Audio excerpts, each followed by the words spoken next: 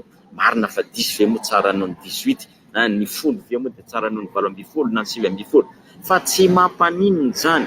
Tadidina tafomea fa misaritra tonga atao tsy tadidinareo le resaka tandra moa lesa le resaka nandra. Le tandra zany zay mivoaka nalaza le resaka tandra eo. Le tandra ne endriky ny tarehy. Endriky ny tarehy ny tandra. Za zao misy de maninona. Le tandra mihitsy hitako tena mampety anahy azako. Ka le note le hoe 10/20 zany ny fomba ilazantsika anazy. Na hanina baccalauréat na baccalauréat dia zao raha hitanao zany ianao tamin'ny notenao baka zany 10/20 na 20 na koa notenao tany am-pianarana zany amin'ilay antsointsika salanisa antony dia fomba ilazantsika azy nahazo ny diplôma baccalauréat koa ary tao anatin'ny fikelezana mafy nazahoanan'io raha mitaha ny fari-piainanay. Any ny fomba nodinantsika anazy teo amin'ny fari-piainanay zany hoe any amin'ilay fari-piainana zany ilazana fa na dia sarotra aza natao anatin'ny fijaliana aza zahay misakafo 2 isan'andro ihany na miasa vao maraina dia mandeha mianatra dia miasa koa amin'ny hariva dia nahazo baccalauréat ny tena tsy hoe nahazo baccalauréat ihany fa nahazo baccalauréat ny tenako ary mendrika matoa afa-panadinana. Zay ny fomba ilazana anazy fa tsy hoe 10/20 moa ka tsy nahazo mention. Ina ndrarahinao zay mentionnao any zay mention ny hafa nahazo izy avy anao any ny anazy tsika tsy malahelo zay ny hafa fa ny antsika no herehany ny antsika no ahodina amboarina tafavoakantsika amin'ny fiainana zany ny antsika no toetsaina zay ny anazy ihany zany saorana ny tompo izy aza manana an'izany. Tsika koa tsy mialina ny anazy. Iny le tenen'ilay mpampianatra izay ho le Ramose Olivier zay tsy mialina ny tary tafita. Fa ny antsika no trandrahana dia avadika ny bainga mba hamokatra ny vary ivelomantsika. Zay ny antsika zany. Ka ohatr'izay zany no resahana eto. Na ohatra azy ianao mahita hoe ratsy ny notinao zany dia ahodintsika ny resaka hoe nahazo baccalauréat koa ary mariky ny fikelezanaina. Satria izahay dia avy amina sokajina fiarahamonina antonony na mahantra na sahirana. Miasa vao maraina mandeha mianatra tsy misakafo verina ao an-trano miasa indray dia amin'ny hariva vao mba mihinana nefa mbola sakafo tapatsinay. Ohatra zay ny anotenantsika anazy. Inona ty fotsiny nasongadiko tsara ka zao le fanontaniana rehetra reo zany valintsika.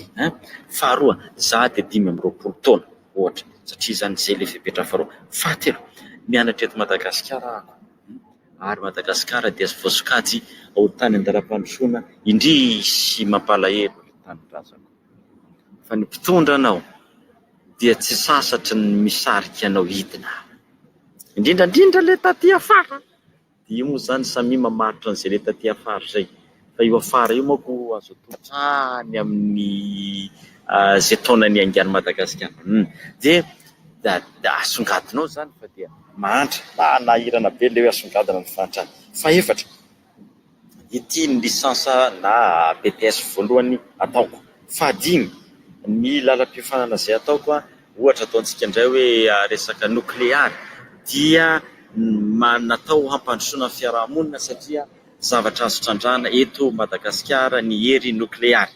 Ohatra zany le zany azavaina ohatra zany. Fahaenina dia manana programa koa iverina eto mizaotro zany efa Madagasikara tsy iverina eto Madagasikara moa zany fa dia za dia manana programa nangana orinasa eto Madagasikara, manana programa nangana fikambanana tsy miankina, manana programa morona asa zay le lazaina plan hoe inona le planina anao zany. Fahavalo dia hoe ireto avy no efa nataoko.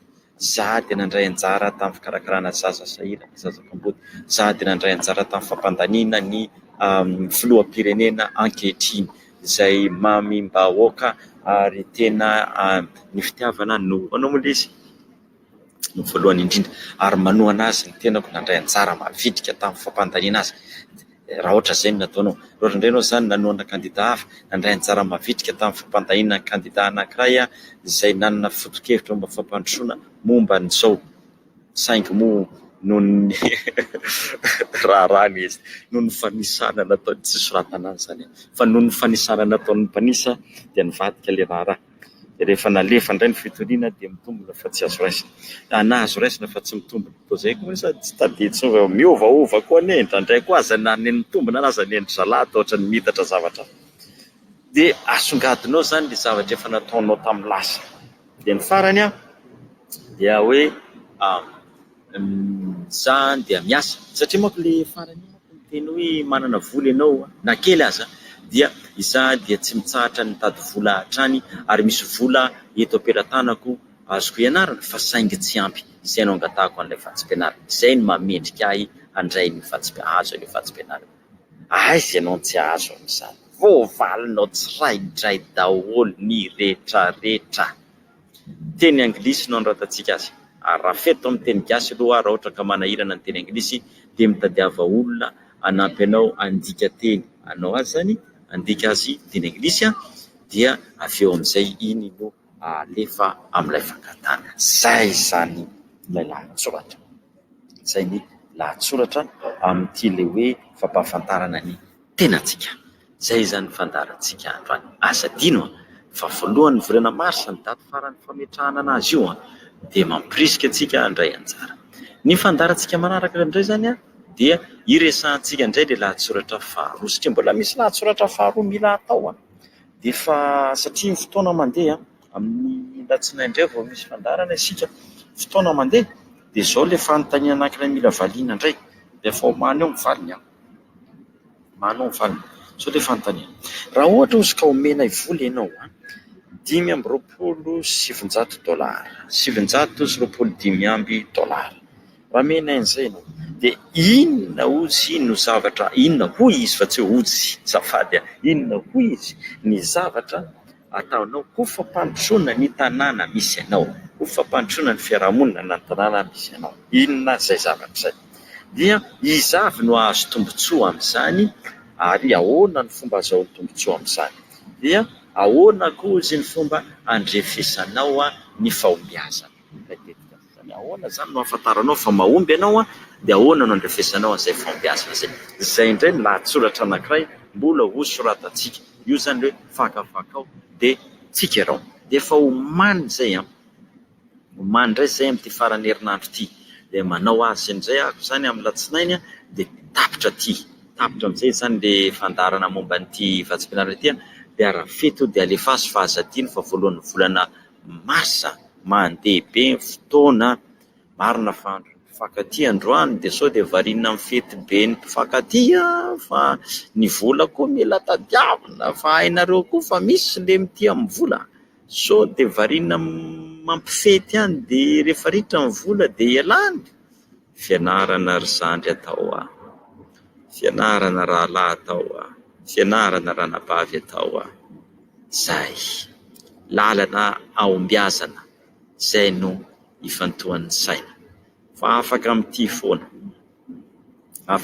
foana fa ny loha laharana zany dia ahoana no atafavoaka.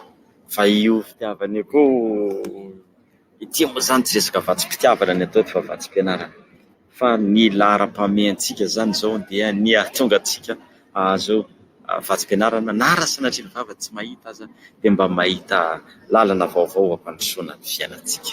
Zay ary mpiaino mavitrika ny fandarantsika, ny mpiaino izay tsy tapaka mihitsy na hainareo voasambany ny haino ny fandarantsika. Zay zany no azo natolotra androany fa dia mankasitraka sy mankatelina anareo mbola mamerina ny fialantsiny amin'ilay lamasinina mivezivezy eo ambony ao.